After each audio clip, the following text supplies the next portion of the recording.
ये श्राद्ध तर्पण करते हैं, स्वर्ग जाने के लिए उनके लिए विमान चल करके आते हैं। अतः परम प्रवक्ष्यामि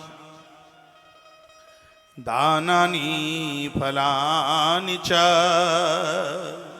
जिन्होंने मनुष्य शरीर धारण करते हुए दिया है, देते रहे हैं, दान में अपनी प्रवृत्ति बनाई है, उनका कभी अकल्याण नहीं हो सकता, उनकी कभी दुर्गति नहीं हो सकती। कल या परसों मैंने आपको निवेदन किया है, जो भी आप धर्म सत्कर्म कर रहे हैं ये कहीं नहीं जा रहा है, ये सब आपके खाते में जमा हो रहा है। जिंदगी की अंतिम श्वास तक मेरे कहे गए इस वाक्य को आप भूलना मत। मैं तो नहीं भूलूंगा, आप भी मत भूलना। किसी जरूरतमंद को, गरीब को, दुखियारे को जो भी आपने सहयोग कर दिया वह सब आपके खाते में जमा हो गया है, वो कहीं जाने वाला नहीं है।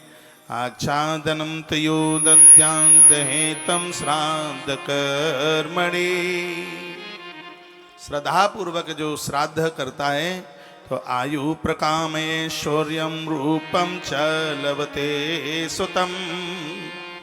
इन श्राद्धों के करने से क्या मिलता है? उम्र मिलती है, आयु मिलती है, बच्चों को काम मिलता है, ऐश्वर्य मिलता है, सुंदर रूप मिलता है, और जिनको संतान नहीं है लभते सुतम, उनको संतान मिलती है। संतान तो कीड़े मकोड़ों को भी हो जाती है, ऐसी संतान मिलती है जो श्रवण कुमार की तरह है, सात्विक है, सहज है, सरल है, ऐसी औलाद वही संतान है। तो इसके द्वारा ये प्राप्त होता है। उपवीतम तुयोदध्यान श्राद्ध कालेषु धर्म व्रत। जो श्राद्ध के समय में ब्राह्मण को उपवीत जनेऊ बांटता है, यज्ञोपवीत 5 रुपए का आ जाता है, 7 का आ जाता होगा, ज्यादा बढ़िया है सूत का प्योर 10 का आ जाता है। जनेऊ तो 10 रुपए का है, लेकिन सीधे जनेऊ नहीं दिया जाता, सवा सिर चावल के ऊपर रख करके जनेऊ दिया जाता है। चावल विधाता ब्रह्मा को समर्पित होने वाली वस्तु है। जब किसी ब्राह्मण को हम जनेऊ देते हैं तो या तो वस्त्र के ऊपर रखते हैं उसको, या चावल के ऊपर रखते हैं। बातें छोटी छोटी हैं, ध्यान रखना इस बात के लिए।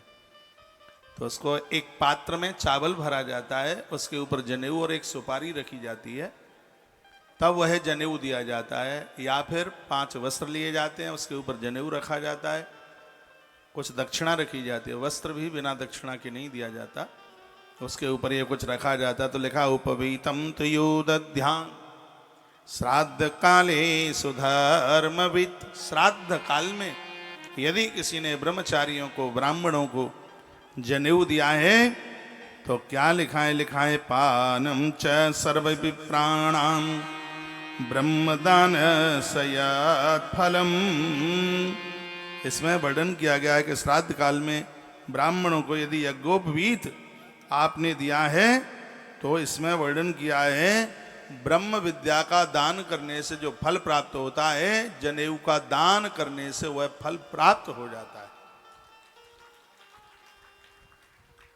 एक गुरु अपने शिष्य को मंत्र देकर उसका अज्ञान हरण करके उसको रास्ता बताकर एक पुण्य प्राप्त करता है।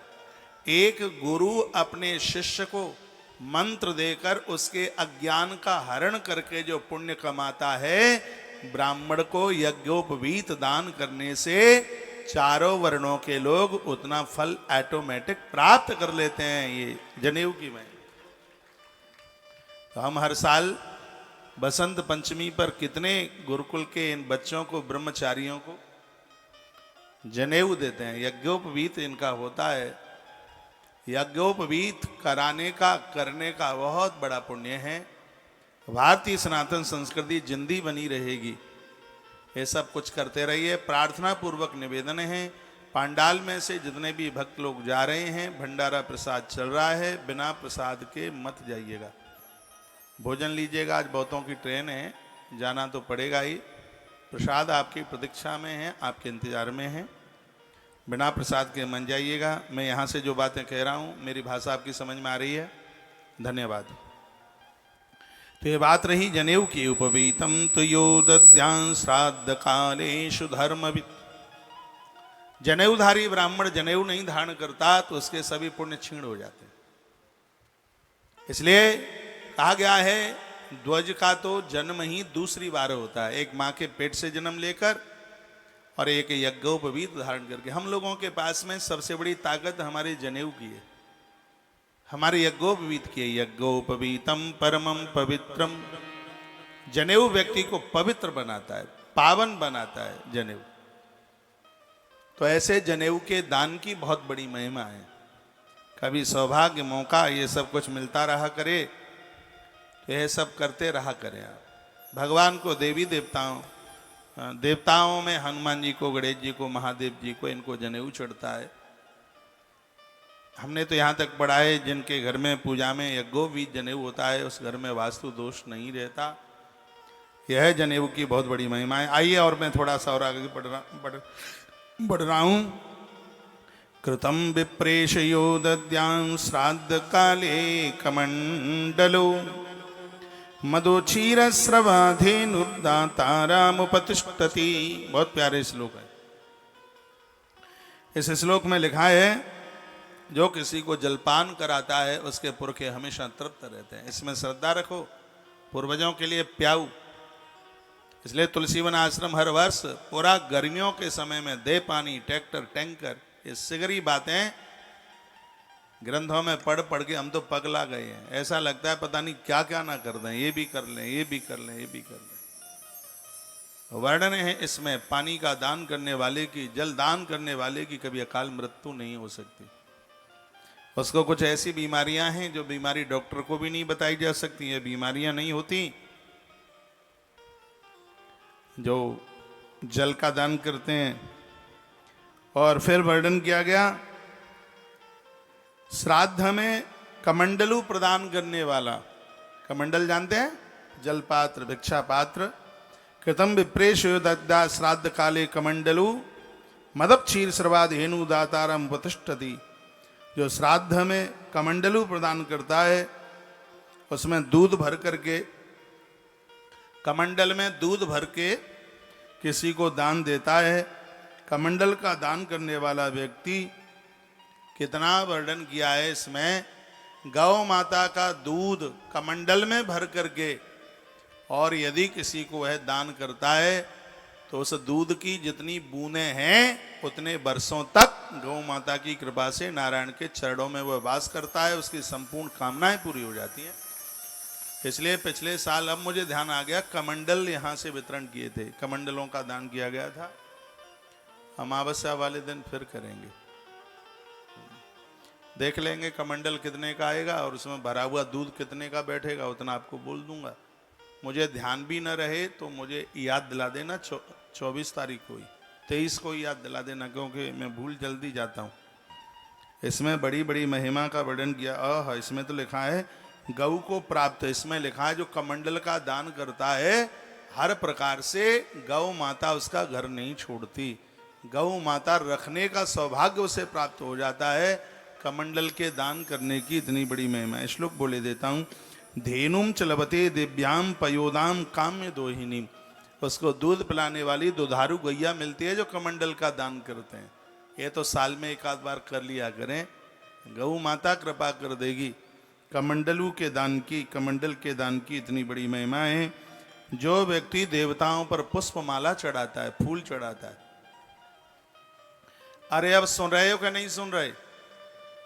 सुबह वायु पुराण में मैं कुछ पढ़ रहा था, मैंने आचार्य श्याम शास्त्री जी को तत्काल फोन किया। मैंने कहा भले आदमी हो, देवताओं पर पोथी पर फूल माला चढ़ाने की कितनी बड़ी महिमा है। एक फूल माला की व्यवस्था तो कर दिया करो। इसलिए 3 चढ़ी हुई हैं भागवत जी के ऊपर, कल एक भी नहीं थी।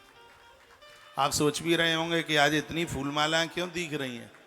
इसलिए दिख रही हैं क्योंकि इसके मातम में हमने पढ़ लिया है। इसमें वर्णन है, पुष्पमाला की बात कही गई। कहा कि जो देवताओं को फूल माला चढ़ाते हैं, दद्यात पुष्पमाला विभूषितम, फूल माला चढ़ाते हैं, तो वर्णन किया गया है कि उनको संपूर्ण प्रकार की सामग्रियां इस धरती पर बिना प्रयास के प्राप्त हो जाती हैं। तो भगवान उनके ऊपर बड़ी कृपा कर देता है। तो इसकी इतनी बड़ी महिमा है। पूर्ण संयात यो दद्यात, ये मैंने पहले कह दिया। अपने जीवन काल में एक आध बार जिंदे जी सैया दान जरूर करना। जो सैया का दान करता है चारपाई पर उसके प्राण नहीं निकलते, पुण्यात्मा व्यक्ति के प्राण हैं वो धरती पर निकलते हैं। बातें छोटी छोटी हैं लेकिन इनकी महिमा बहुत ज़्यादा है। जो व्यक्ति सैया और उसके गद्दे इत्यादि के सहित जो उसको दान करता है वह स्वर्ग लोक को जाता है, इसमें कोई भी संशय वाली बात नहीं है। मृत्यु के समय पर वस्त्रों में कपड़ों में उसके मलमूत्र नहीं निकलते, जो सैया का दान करते हैं। नाभि के नीचे से प्राण नहीं, उसका ब्रह्मरंध्र फाड़ करके प्राण निकलता है। सैया दान की इतनी बड़ी महिमा है। और भी बातें कही गई हैं। जो नवीन वस्त्र प्रदान, देखो पुराने वस्त्रों का कभी दान नहीं होता, सहयोग आप कर सकते हैं। जब भी कभी किसी को आप वस्त्र दें तो देखो कहीं चूहा तो नहीं काट गया है, फट तो नहीं गया है, चोखरा तो नहीं खा गया। पुराना वस्त्र पहना हुआ कटा फटा वस्त्र है, वह कभी दान में नहीं दिया जाता। अपनी बहन के लिए भी साड़ी कट फीस वाली मत लेके आओ, बढ़िया लेकर के आओ, अच्छी सी लेकर के आओ। इसमें लिखा है श्राद्ध कर्म में नवीन वस्त्र प्रदान करने वाले लोग उम्र, ऐश्वर्य और पुत्र को प्राप्त करते हैं। नए वस्त्र को जब उन्हें दिया जाता, आच्छादनम तयो दद्या देहतम श्राद्ध कर्मणि। श्राद्धों में वस्त्र दान का इतना बड़ा महिमा है, इसलिए कर्ण ने गया जी में ऊपर से आके 16 दिन यहाँ खूब कपड़े बांटे, वस्त्र बांटे। आयु प्रकाम ऐश्वर्यम रूपम च लभते श्रुतम। वस्त्र का दान करने से उम्र मिलती है, ऐश्वर्य मिलता है और संतान मिलती है। इसलिए नया वस्त्र ही वितरण होता है, जिसको लोग पहन सकें, उसको यूज कर सकें। ऐसी दुकान पर जाते हैं जिस पर बिल्कुल झरझराया मिलता हुआ है, जिसमें आर पार देख लिया जाए, सब कुछ दिखाई दिया, सब दिखे, ऐसा वस्त्र, ऐसा कपड़ा। अरे वस्त्र ऐसा दीजिए जिसको कोई आनंद से पहने, कुछ समय के लिए उसको पहने। चीज़ दो तो भैया बढ़िया सा दो, अच्छी सी दो। यज्ञ में चावल वो डाले जाते हैं जिसको दुकान पर कोई नहीं लेता, और ग्रंथ ये कहता है कि यज्ञ में टूटे चावल मन डालो। भगवान के लिए बढ़िया सी बढ़िया चीज़ें, ऐसा मन बनाए। लिखाएं दद्यात् पितृभ्यो योगोभ्यम यस्तुद्वजनम वसी अथा निष्कसहस्राणम फलम प्राप्नोति मानवः। भगवान का ये शब्द है, परमात्मा कहते हैं ऐसे लोग अपने माता पिता के लिए दीप दान करते हैं, नदी में दीप दान करते हैं, उन्हें तत्काल स्वर्ण मुद्राओं का दान करने का फल प्राप्त होता है। भैया अंधकूप में नहीं गिरते। दीप दान की इतनी बड़ी महिमा है। चतुर्दशी को बहुत बड़ी तादाद में फल्गु के किनारे रात्रि को दीपदान होगा। अभी से हम आपको बताए देते हैं। तो जो भी लोग यहाँ पर आ रहे हैं और आप यहाँ से जाएं पूर्वजों के निमित्त, यहाँ से जाने के बाद भी टेलीविज़न खोल करके और ये पितरपक्ष के श्राद्ध पक्ष की कथा पूरी सुनना। इसको बिल्कुल भी मत छोड़िएगा। जो लोग यहाँ आ रहे हैं सुबह शाम जहाँ जाएं वहाँ जाएं। कथा का टाइम इसलिए ऐसा रखा गया है कि आप आराम से कथा पुरखों के लिए, पूर्वजों के लिए सुन सकें। मेरे सामने बहुत तस्वीरें रखी हुई हैं आपके पुरखों की, पूर्वजों की। जो भी जाएंगे वो पूर्वजों की तस्वीरें यहीं रख के जाएँ। हम अमावस्या को इनको फल्गु माता विसर्जित कर देंगे और ये कथा उन्हीं के लिए, उन्हीं के निमित्त समर्पित की जा रही है। बाहर भक्तों को बस 2.5 मिनट में एक छोटी सी सूचना दे दूं। वह सूचना यह है कि कल से बैठने वाली पोथी सुबह ही बैठ जाएगी रोज की तरह। हल्ला बोल कार्यक्रम होगा। अभी यह जो आज जिसका विसर्जन उद्यापन हो रहा है, तो यह भी आयोजन कोई कम नहीं रहा। ये तो इसके साक्षी आप लोग हैं। और कल से भी जो अनुष्ठान बैठने वाला है, ये बहुत बड़े पुण्य और सौभाग्य की बात होगी। छोटा मुंह बड़ी बात न हो, भगवान मुझे क्षमा करे। इस समय देश का अद्भुत कार्यक्रम कालचक्र मैदान में पितरपक्ष में हो रहा है। ये अद्भुत है। अच्छे कार्यक्रमों में से, बढ़िया कार्यक्रमों में से एक है। मुझे श्याम जी बता रहे थे ये राशन का सामान लेने के लिए जाते हैं गया जी दुकान पर। बनावटी बातें नहीं है। तो मुझे फ़ोन करके कहते हैं महाराज जी पैसा तो आता है जाता है, लोग कमा कमा के मर के चले जाते हैं। आज तुलसीवन आश्रम के आयोजन ने ऐसी जगह बनाई है जहाँ जिस दुकानदार से हम राशन लेकर के आए उसने पांडाल देखा नहीं है, लेकिन महाराज जी इतनी बड़ाई कर रहा था, इतनी बड़ाई का पूरे गया जी में हल्ला हो रहा है कि भोजन प्रसाद के लिए कालचक्र मैदान में अद्भुत आयोजन। और क्या चाहिए, कोई ज्यादा फर्क, क्या फर्क पड़ेगा। मेरा ड्राइवर वो योगेंद्र कहता है कि महाराज जी लोगों के पास तो व्यवस्थाएं हों तो भी नहीं जमा सकते। मैंने कहा क्यों नहीं जमा पाएंगे? वो बोलता है छाती फट जाएगी। तो बोलता है छाती, वो हालांकि योगेंद्र बोलता है, बोले छाती फट जाएगी, जो होने से क्या है, होता तो रहता ही है, लेकिन कहीं कलेजा दौड़ा पड़ गया तो फिर क्या होगा। आदमी को बड़ाई नहीं कर रहा हूं, उदार होना चाहिए। हमें पता है हम आपके घरों में आते रहे और आप कितनी श्रद्धा के साथ जमाते रहे, हम कभी भूल थोड़ी जाएंगे उसको। और आदमी को उत्साह होना चाहिए। मैं राजा मोरध्वज की कथा पढ़ता हूं और उनका बड़ा भगत हूं। उन्होंने अतिथि पूजा के लिए अपने बच्चे के 2 भाग कर दिए अतिथि पूजा में, और उन्होंने भूखा नहीं जाने दिया। और धरती पर अन्नदान सबसे बड़ा दान है। जितने भी मेरे भक्त हैं, मेरी व्यासपीठ के भगत हैं, मैं आग्रह पूर्वक, मैं तो आग्रह ही करता हूँ, मेरी आप हजारों बात मानते हैं, सब भूल जाना। इस बात को भूलना चाहें तो इस बात को कभी भी मत भूलना कि आपके दरवाजे से कभी कोई भूखा ना जाए, कभी कोई प्यासा ना जाए। जिनके घर से लोगों को जल और अन्न मिलता है, उनको मृत्यु लोक में लेने के लिए भगवान का गरुण चल के आता है। कल ही भगवान नारायण ने गरुण देव को बात कही थी। तो यह जरूर यह सिद्धांत बना लीजिए। मैं बहुत बहुत धन्यवाद उन भक्तों के लिए करना चाहूँगा जिन्होंने मेरे एक निवेदन पर कल चोकर का सहयोग किया है। गायों की संख्या बढ़ रही है, 150 से ज़्यादा गैया बढ़ गई है। वो बिल्कुल बीमार हैं और भगवान की कृपा से आज भी उनमें से एक भी गाय की मृत्यु नहीं हुई। कल मेरी अपने डॉक्टर्स टीम से बहुत देर तक बात हुई, वीडियो कॉल पर बात हुई, उन्होंने वीडियो भी मेरे पास में भेजे। मरी मराई गैया, एक गैया के नाक में पूरे जबड़े में 1 लाख कीड़ा होगा, 1 आध लाख कीड़ा, चुचा रही ही बिल्कुल एकदम। लेकिन हमारी डॉक्टर्स टीम ने उपचार करके उसका भी जीवन बचा लिया है भगवान की कृपा से, वो भी बिल्कुल बच जाएगी। तो ये सब करने में बहुत आनंद हो रहा है। और अभी तो यहाँ गायों की बहुत ज़्यादा संख्या बढ़ेगी और गायों का उपचार हो रहा है और उन सबको फायदा मिल रहा है। तो जो आज नए लोग जुड़े हैं, जो साल में मेरे लिए व्यवस्था बनाते हैं, महाराज जी को हमें कपड़ा देना है, वस्त्र देना है, महाराज को ये देना है, महाराज को कुछ भी मन देना, जो भी आप कुछ करें कर सकें। इस समय आप गौ माता की सेवा के लिए आप खड़े हो जाएं। इस समय हमारी और आपकी आवश्यकता है इस गौवंश को हर प्रकार से गौवंश को खड़ा करना है और उसे बचाना है। कल मैंने एक कट्टे 50 किलो के लिए आपको 950 रुपये का अनाउंस किया। मैं तो आप ये कहूँगा, आप 10 लायक हैं तो आप 10 कीजिए, आप 20 कट्टे के लायक हैं आप 20 कीजिए। और ये आपका जो भी सहयोग होता है वह उन गायों के लिए समर्पित होगा जो इधर उधर भटकने वाली, घूमने वाली, जिन गौशालाओं में ये गैया बीमार हो गई, उन्होंने गेट के बाहर कर दिया। ये सबसे बड़ी दिक्कत की बात है।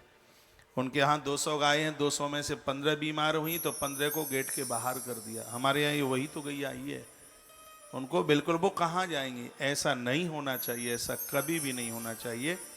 और आज तुलसी वन आश्रम अपनी पूर्व से जो गायें हैं, कम श्रद्धा से इन गायों के उपचार में नहीं लगा है, बहुत श्रद्धा के साथ में हर प्रकार से गौ माता को बचाना है, गैया मैया को बचाना है हर प्रकार से। उसमें आप सब भगत लोग जरूर उसमें सहयोगी बनिएगा।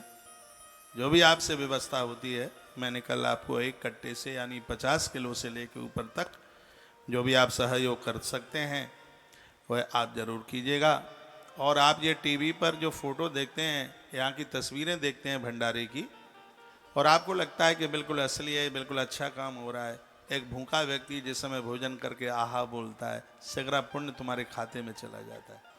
ये विष्णु पद घूम के आया, प्रेत शिला घूम के आया, ये जहाँ जहाँ घूम के आया है, और यहाँ जैसे ही इसने प्रसाद लिया, प्रसाद में उसको तृप्ति मिली, तो उसका पुण्य एकदम घर बैठे आपके अकाउंट में, आपके खाते में पहुँचता है। आम के आम गुठलियों के दाम हो रहे हैं, पैसा आपको होगा लेकिन यह सौभाग्य नहीं मिलेगा। इसलिए दिल खोल करके, आटा भी अब कम पड़ रहा है, आटे के लिए कीजिए 25 रुपया किलो आ रहा है, 50 किलो 1250 रुपये का आ रहा है।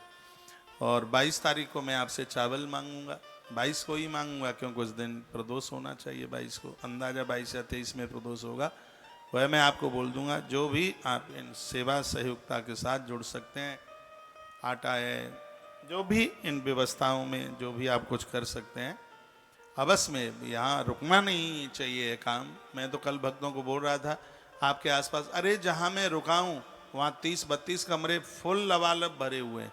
यहाँ से रात को 9 बजे जाके मैं कह रहा था आप यहाँ रसोई क्यों बनाते हैं? कालचक्र मैदान में गदाधर भगवान का बड़ी जोर से हल्ला बोल और वहाँ पर भंडारा चल रहा है, यहाँ क्यों हाथ जला रहे हो यहाँ चूल्हे पर? साहब जाओ वहाँ भोजन करके आओ। वहाँ मैं बोल रहा था ये कोई नंबर नाम के लिए नहीं है, अंदर से खुशी होती है, बड़ी प्रसन्नता होती है। और देखिए अपना स्टाफ बड़ाई करे तो ये बहुत बड़ी बात होती है।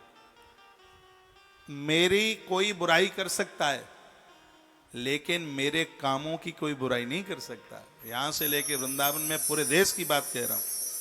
मेरे स्वभाव की बुराई कर सकता है, मेरे व्यवहार की बुराई कर सकता है, लेकिन मेरे किए गए कार्यों की कोई बुराई करके बता दे, ये कह दे कि महाराज जी के यहाँ सब नकलीपन है, मैं अपने जीवन कार्य से आज ही विदाई दे दूंगा। बिल्कुल भी मेरे पास में खुशबू मेरे कार्यों की है और इन कार्यों में एक ईमान के साथ में किया गया कार्य जिससे मुझे संतुष्टि मिलती है, उससे मुझे आनंद मिलता है। आज सप्तमी का श्राद्ध है, मैं उन सभी पूर्वजों को मैं वंदन प्रणाम करता हूँ जिनकी आज श्राद्ध की तिथि है, तारीख है, उन सबको मेरा प्रणाम है। आप जितने भी जन हैं, भक्त जन हैं, आप जो भी जमा करेंगे वो सब इस नेक कार्य में लगेगा। ब्राह्मणों के लिए दक्षिणा डाल दोगे तो वो बांट दूंगा, कपड़ों के लिए जमा कर दोगे वो बांट दूंगा। जो भी आप सेवा सहयोग इसमें करते हैं इसमें आप जरूर कीजिएगा। एक बार कह दूं, कल से बैठने वाली पोथी अद्भुत आयोजन होगा, उसमें भी तर्पण और गीता पाठ पूरा 8 दिन रह गया है। कल से 5,000 रुपये का सहयोग है, तर्पण और भागवत जी, और लास्ट में एक गीता पाठ भी हो जाता है तो उसका कितना है? 11,000 रुपये का सहयोग है। लाखों रुपया खर्च करके भी आप यह नहीं कर पाएंगे। आपको तो मेरे लिए ताली बजानी चाहिए, आपको ऐसे धर्म कर्म से। आप यहाँ देखते हैं जब श्राद्ध में 11 के ऊपर आहुति डाली जाती है, मुझे ऐसा अनुभव होता है इससे करे पितर यहीं आकर के प्रकट हो गए हैं। बिल्कुल ऐसी अनुभूति होती है, ऐसा लगता है। इससे आप जरूर जुड़िए और आप खुद भी कीजिए और अपनों से भी कराइए। यहाँ ये जितने भी लोग आ रहे हैं ये जा करके कहेंगे हम गया जी गए थे कौशिक महाराज के पंडाल में, दीदी क्या बताएं कैसी जलेबी थी, कमाल हो गया।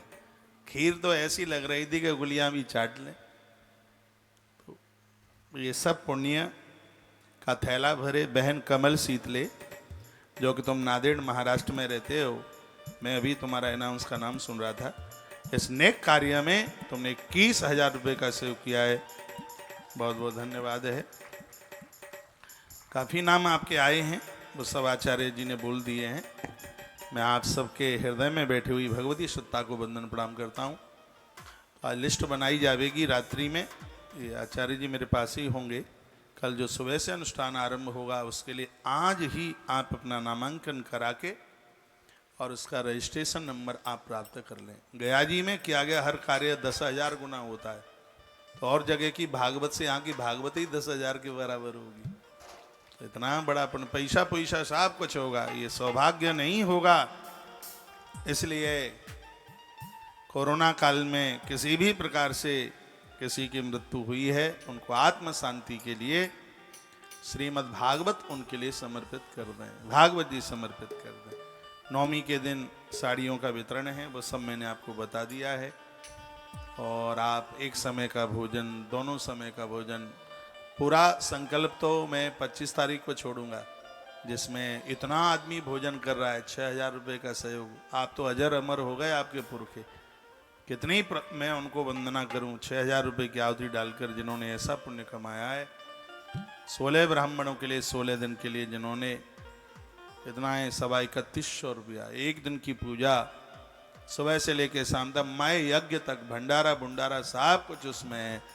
सिर्फ 21,000 रुपये का सहयोग करके ये मौका, ये सौभाग्य आप कमा रहे हैं। इसमें आप जुड़ते रहिए, खुद भी कीजिए और अपनों से भी कराइए। तत्काल आप तुलसी तपोवन यूट्यूब चैनल पर आप जुड़ जाना, उसमें आपको अपने पूर्वजों की तस्वीरें भी दिखेंगी और कथा भी आप सुनेंगे, क्योंकि 1 बजे सत्संग टीवी पर कथा कट हो जाती है। तुलसी तपोवन यूट्यूब चैनल पर आप ये कथा सुने। जो हमारे गौ माता के गौ अक्षयव्रती मेंबर बन रहे हैं, अब हम कल या परसों से एक बार उनके नाम हमारे पास आते हैं, तो तुलसी तपोवन यूट्यूब चैनल पर पूरे नाम एड्रेस के सहित उनके चलेंगे।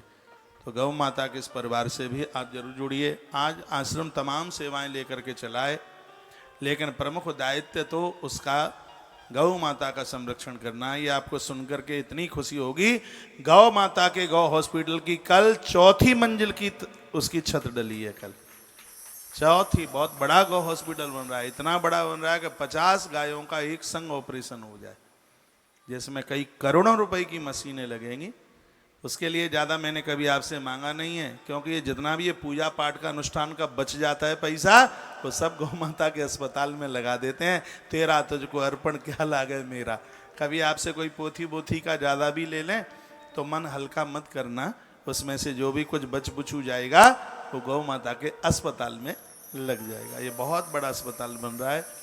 इन बीमारियों से लड़ने के लिए, गौ माता को सुरक्षा देने के लिए सीधा वृंदावन की धरती पर 4 मंजिल का अस्पताल बन रहा है।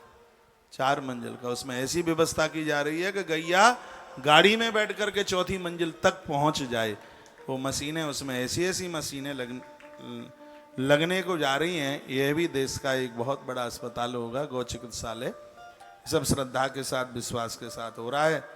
तो इसमें आप अवश्य में जरूर इन श्राद्ध कर्म में, सदकर्म में, एक बार फिर कहूँगा, गौ माता के चोकर के लिए जो सहयोग नहीं कर पाए हैं या और ज़्यादा करना चाहते हैं, डोंगरगढ़ वाली मैया है क्या, पारिक मैया कहाँ बैठी है, हाथ उठाइएगा। वो मेरे ठीक सामने बैठी है। आपके जज्बे को मेरा वंदन है। माता जी ने बहुत सहयोग किए हैं। 16 तो उसकी पोथी बैठी हैं और आज भी उसने गौ माता की इस बीमारी से निजात पाने के लिए, गौ माता के चोकर के लिए 21,000 रुपये का सहयोग किया है। मेरी व्यासपीठ से बहुत बहुत धन्यवाद है। और अब तो मैं डोंगरगढ़ आ भी तो रहा हूँ, 1 से महापुराण की कथा करके आया हूँ 18 में। फिर मेरा दिसंबर में उधर लौटना हो रहा है। बीकानेर आ रहा हूँ, श्री डोंगरगढ़ जी भी आ रहा हूँ, उदयपुर, जोधपुर, इधर मेरा पूरा का पूरा मेरा चक्कर, मेरा पूरा दौरा लगेगा।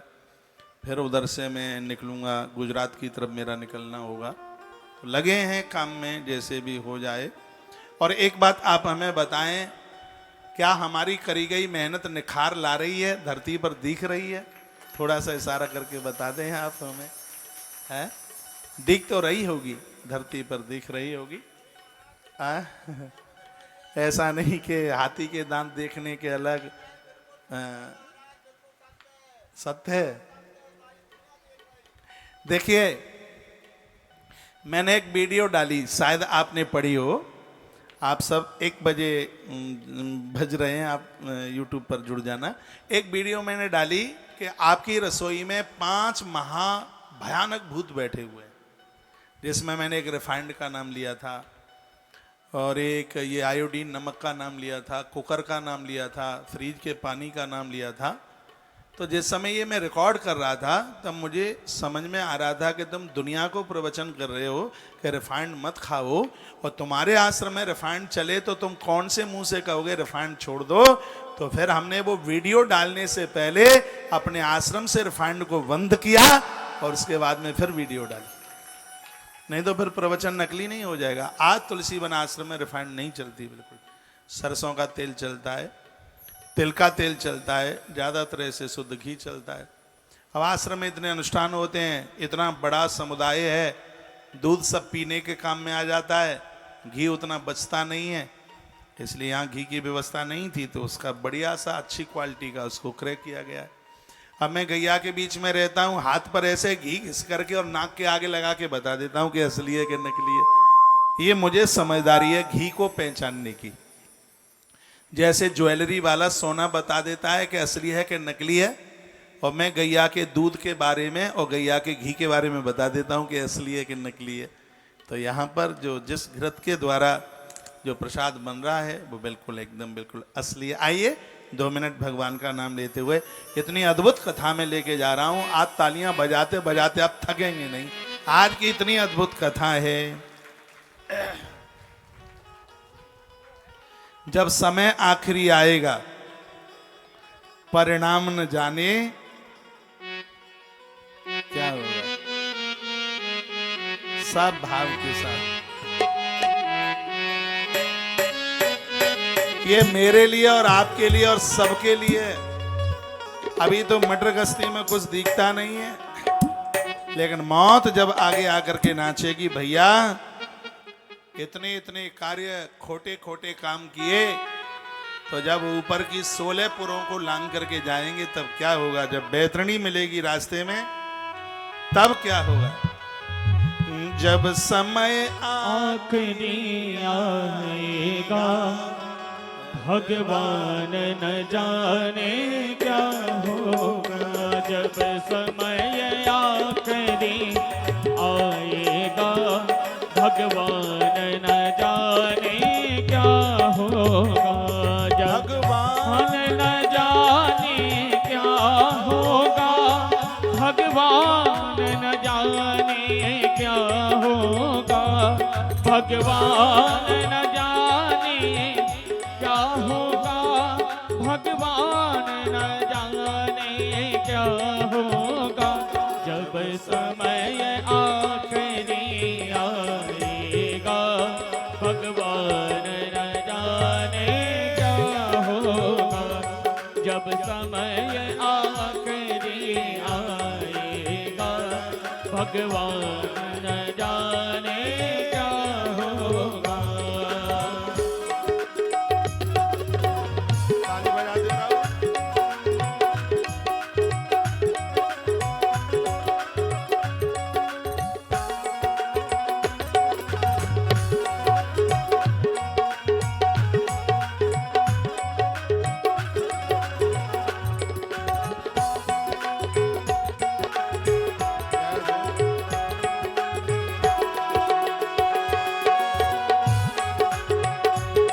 जिस राम ने सुख धन दान दिया, नहीं प्रेम से उसका नाम लिया।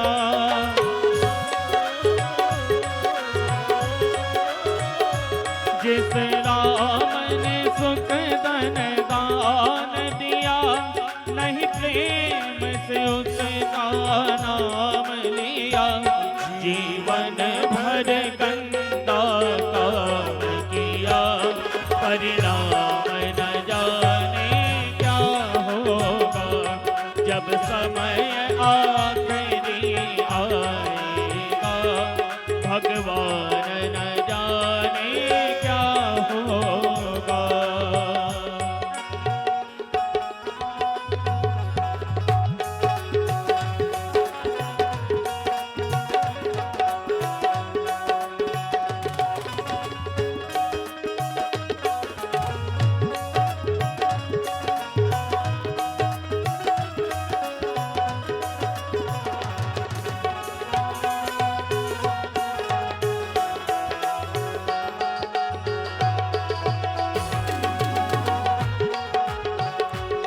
हीरा सा जीवन खोया है, पर मन का मैल न धोया है।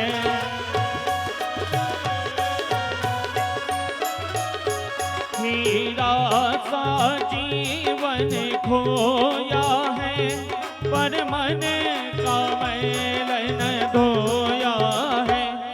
ये बीज पाप का बोया है, ये बीज पाप का बोया है। अंजाम न जाने क्या होगा। जब समय आखिरी आएगा, भगवान न जाने क्या होगा।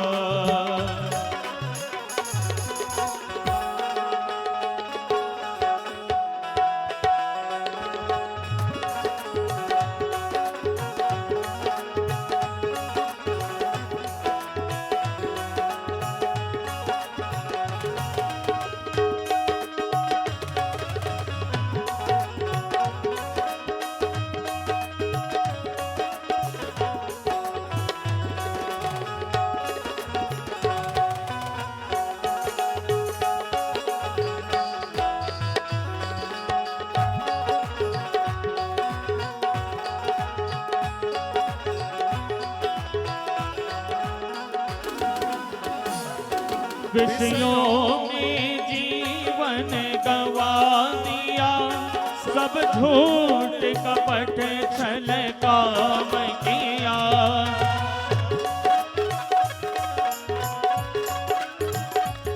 विषयों में जीवन गवा दिया, सब झूठ कपट छल काम किया। नहीं संत जनों से प्यार किया, परिणाम आने क्या होगा, जब समय आखिरी आएगा।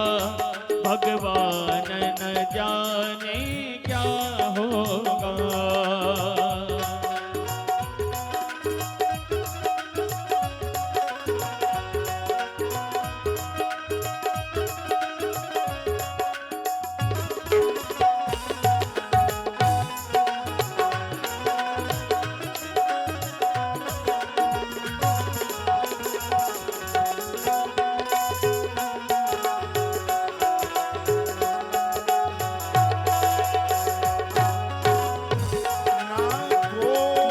कोई शुभ काम किया, जीवन पर पाप किए तन से। ना कोई शुभ काम किया धन से, जीवन पर पाप किए तन से। नहीं राम का नाम लिया मन से, परिणाम न जाने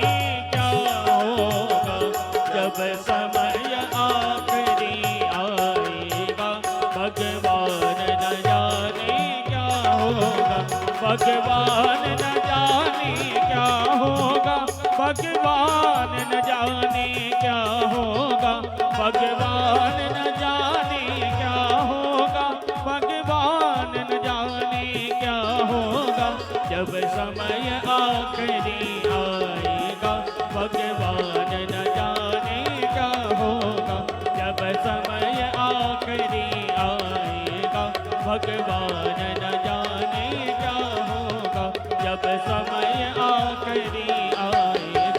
भगवान न जाने क्या होगा, जब समय आखिरी आएगा। भगवान न जाने क्या होगा, जब समय आखिरी आएगा। भगवान न जाने क्या होगा, जब समय आखिरी आएगा। भगवान न जाने क्या होगा, जब समय आखिरी आएगा। भगवान न जाने क्या होगा, भगवान न जाने क्या होगा, भगवान न जाने क्या होगा, भगवान न जाने क्या होगा, भगवान न जाने क्या होगा। जब समय आखिरी आएगा, भगवान न जाने क्या होगा, जब समय आखिरी आएगा। भगवान न जाने क्या होगा, जब समय आखिरी आएगा। भगवान न जाने, जब समय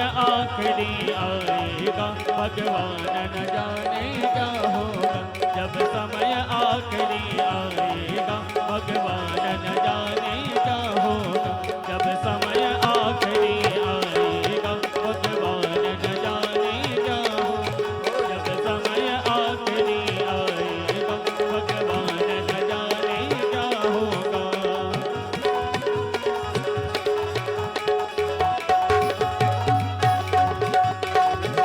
हे राम, हे राम, हे राम,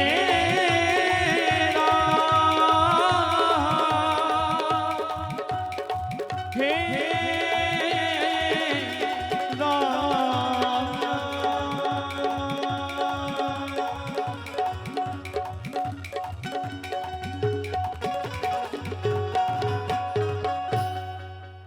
बोलिए भक्तवत्सल भगवान की जय हो। श्री हनुमान जी महाराज की जय हो। जय जय श्री राधे, जय श्री राधे श्याम। आपका ध्यान इधर हो। भगवान गणदेव ने कहा, भगवान आपने अकाल मृत्यु की बहुत चर्चा की है। रास्ते में चलने वाले व्यक्ति की अचानक मृत्यु हो जाती है, घटनाएं घट जाती हैं और वह दुर्गति को प्राप्त होता है।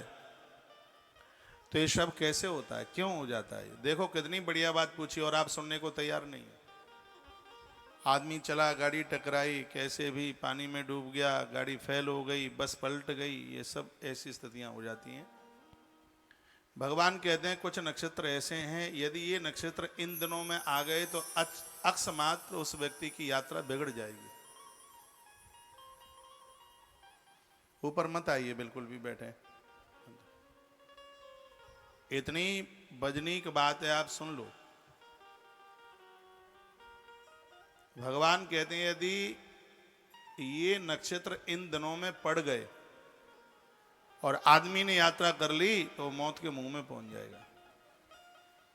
क्या क्या है ये लिखने लायक बात है, पर आप लिखेंगे नहीं। फिर उसका समाधान भी बताया, लिखा है विशाखा त्रियमादित्य पूर्वाषाढ़ात्रये शशि। रविवार के दिन यदि नक्षत्र विशाखा और अनुराधा पड़ जावे और व्यक्ति घर से चल पड़े तो भगवान बचाए तो बच जाए, घटना घट जाएगी। रविवार के दिन घर से निकले और उस दिन नक्षत्र पड़ा है विशाखा और अनुराधा। और हमें तो ज्योतिष की जानकारी नहीं है, प्राय चले ही पड़ते हैं, तो उसके लिए भगवान नारायण ने समाधान बताया है। जब घर से चलें तो क्या करें सो इस मौत के मुंह में से बच जाएं, वो सुन लें आप। पहले ये भी लिख लें, लिखने लायक बात है। विशाखा त्रियमादित्य, आदित्यवार यानी रविवार। रविवार के दिन विशाखा और अनुराधा दोनों में से यदि कोई भी नक्षत्र पड़ जाता है तो यात्रा करने वाला व्यक्ति मौत को प्राप्त हो सकता है, बिल्कुल निश्चित रूप से। ये भगवान नारायण के शब्द हैं। विशाखा, अनुराधा, एक और है ज्येष्ठा, तीन है ये लिखा ना, विशाखा त्रियमादित्य। ये तीन नक्षत्र हैं रविवार के दिन, विशाखा, अनुराधा और ज्येष्ठा। भगवान कहते हैं कि रविवार के दिन यात्रा करी और ये तीन नक्षत्र में से कोई भी नक्षत्र पड़ जाए तो व्यक्ति मौत के मुंह में पहुंच जाता है। फिर उन्होंने कहा पूर्वाषाढ़ा त्रये शशि, शशिवार कहते हैं सोमवार। सोमवार के दिन पूर्वाषाढ़ तथा श्रवण, दो नक्षत्र सोमवार को पड़ गए। एक का नाम है पूर्वाषाढ़ और दूसरे का नाम है श्रवण। दोनों में से कोई भी नक्षत्र पड़ गया तो व्यक्ति की यात्रा मृत्यु कारक हो जाती है। जो लोग फौज में हैं, बाहर नौकरी के लिए जाते हैं, वार के लिए जा रहे हैं, बेटी के लिए घर देखने के लिए जा रहे हैं, बच्चा बाहर पढ़ता है और वो अपने घर से अब स्कूल के लिए जा रहा है, तो ये नक्षत्रों को बचा करके निकले। यदि ये नक्षत्र नहीं बच पाते हैं तो भगवान उसके लिए उपाय बता रहे हैं, बस सुन लीजिए। कथा आप 28 साल से सुन रहे हैं, कोरोना काल पूरा हो गया है सुनते सुनते, लेकिन हर कथा में गरुड़ पुराण तो आपने पहले भी सुना था, 2 बार पहले सुन लिया, तीसरी बार सुन रहे हैं, लेकिन फिर भी आपको कुछ अलग जरूर लगेगा। वो का वो ही सुना दें, क्या मतलब है। तो सोमवार के दिन ये रोज जो अपनी नौकरी वगैरह के लिए जाते हैं उनके लिए नहीं है, ये जो रोज ही नौकरी के लिए जा रहे हैं, पढ़ने के लिए जा रहे हैं, विशेष यात्रा, तीर्थ यात्रा में आप गए, बच्चा नौकरी से छुट्टी पर आया है, कुछ दिन रह करके, फौजी कुछ दिन रह करके फिर जा रहा है अपनी नौकरी पर, तो ये उसके लिए ये समय की बात बताई गई है। जो रोज का ही अपना जिसका नित्य का दैनिक कार्य है, ये उसके लिए नहीं है। तो भगवान बता रहे हैं कि सोमवार के दिन पूर्वाषाढ़ और श्रवण नक्षत्र पड़ जाए तो ये यात्रा मृत्यु कारक हो जाती है। फिर भगवान ने कहा कि धनिष्ठा त्रितयम भौमे, मंगलवार को धनिष्ठा, सतविषा और पूर्वा भाद्रपद, ये 3 नक्षत्र पड़ जाएं तो भी यात्रा मृत्यु कारक हो जाएगी। मंगलवार के दिन धनिष्ठा त्रयम भौमे, यानी मंगलवार के दिन धनिष्ठा, सतविषा और पूर्वा भाद्रपद, ये तीनों के तीनों नक्षत्र वर्जित करने के लायक हैं। और फिर कहा बुधे वही रेवती त्रयम, बुधवार के दिन रेवती, अश्वनी और भरणी, बुधवार के दिन अश्वनी, रेवती, भरणी, ये तीनों नक्षत्र पड़ जाएं तो ये मृत्यु कारक है, यात्रा मृत्यु कारक है। और बृहस्पतिवार के दिन रोहिण्यादित्रयम जीवे, जीव बार कहते हैं गुरुवार को। तो बृहस्पतिवार को रोहिणी, मृगशिरा और आद्रा, ये तीन नक्षत्र गुरुवार को पड़ जाएं तो ये ठीक नहीं है। शुक्रवार के दिन पुख्य, अश्लेषा और मघा, तो ये भी मृत्यु कारक हैं। शनिवार के दिन उत्तरा, फाल्गुनी, हस्ता और चित्रा, इसको उत्पातक योग कहते हैं। यह उत्पातक योग, इस योग में यात्रा मृत्यु प्रदा, मौत से बच जाएगा आदमी तो रोग जरूर हो जाएगा, ये भगवान कहते हैं। वो यात्रा उसे रोगों से घिर लेगी। इसलिए व्यक्ति को यात्रा सोच करके, समझ करके, विचार करके करनी चाहिए। तो गरुण देवता ने पूछा, भगवान